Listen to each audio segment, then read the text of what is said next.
for African economies is positive. That's according to the International Monetary Fund. The news comes as UCT is hosting the Young Global Leaders Africa Education module. Martyn Davies, MD of Emerging Markets in Africa for Deloitte, joins us from our Cape Town studio. Martyn, thanks so much for your time. We appreciate it. The IMF says almost half of the 40 fastest growing emerging and developing countries are in Africa. Wow, I didn't know that. Well, things are looking up. It's been, as the Queen would say, Queen Elizabeth would say, that it's been an annus horribilis, I think, for much of a continent in recent times. It's 4 years ago, July 2014, that the oil price started its dramatic slide south and fundamentally changed the economic structure and outlook for large swathes of West African economies. The oil obviously has sort of rebounded somewhat. It's tempered in recent weeks, however, but it's certainly creating a bit of a tailwind for growth in West Africa, to say the least. Politics, we still seem to flounder a bit, but maybe some stability in South Africa's context, somewhat structural reform here. We see similar in Kenya coming right, and Nigeria elections coming up next year as well. So there's some, I wouldn't say so much tailwinds as tail breezes for the African outlook, and my IMF is onto something. So these are issues we're discussing this week, as you mentioned, here at University of Cape Town. We have 30-odd YGLs, Young Global Leaders, representing the World Economic Forum in town, and it's a good precursor also. Talking about positive news for Africa, the World Economic Forum's Africa Summit is coming back to Cape Town in June next year. So it's good to see the international interest once again increasing in South Africa. Yeah. So let's talk about the good changes that are happening across the African continent. What are those changes that are leading to this positive outcome that we're seeing from the IMF? Well, first and foremost, it's obvious that it's amazing how a political change can usher in such deep structural economic reform. Look at the prime case in recent months has been Ethiopia, where we've seen a change of leadership and a renewed energy. And even President Abiy in Addis Ababa, the capital of Ethiopia, is being referred to as the Obama of Ethiopia, effectively. We saw a similar effect post-December last year with what we call Ramaphosa. And, you know, we're unsure how the elections will play out in Nigeria in sort of the first half of next year. But a lot of African states, and we see to an extent in Angola as well, post-Dos Santos. So we see as a political change takes place, hopefully through democratic, inclusive electoral process, we start to see renewed confidence in many economies across the continent.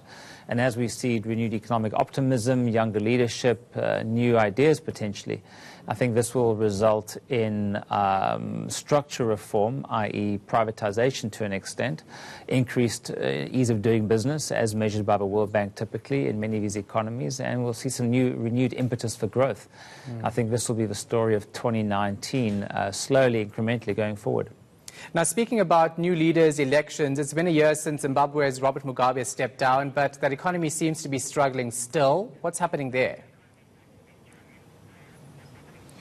Well, the damage inflicted on the Zimbabwean economy has been long-term and, of course, has been profound. It's a very tough starting point. The new administration is far more economically pragmatic, has new ideas, and is populated by some very competent technocrats, no other than to mention even Mthuli Ncube, the new finance minister of Zimbabwe.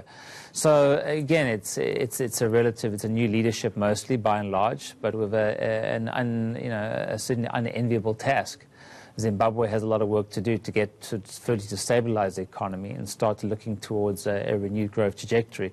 But of course, Zimbabwe's greatest asset is not, as many people would say, its resources in the ground. It's undoubtedly its people, and in this case particularly its expat population, many of whom live in South Africa.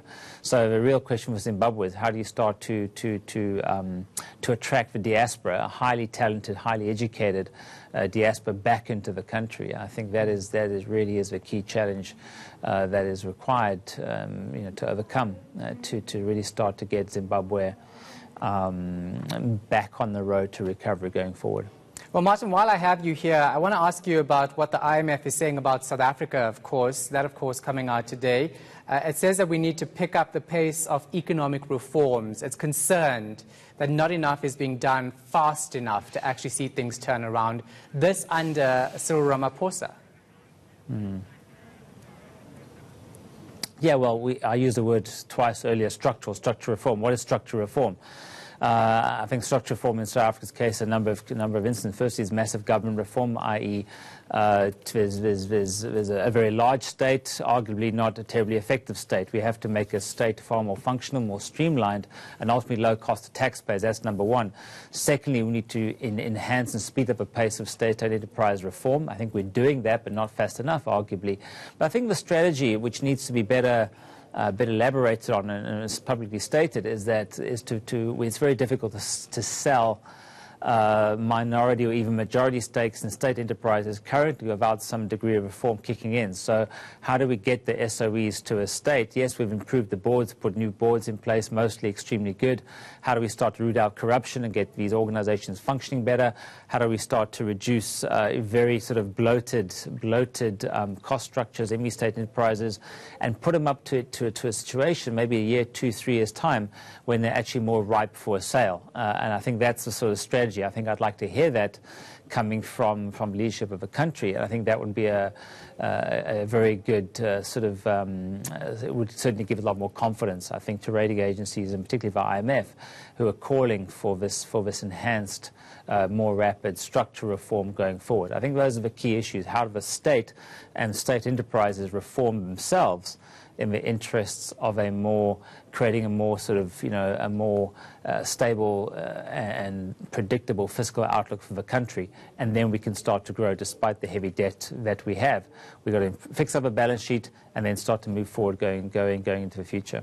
All right, let's link it to this question overall in terms of the continent. How is Africa actually dealing with an estimated investment gap of over $1 trillion a year to finance the Sustainable Development Goals?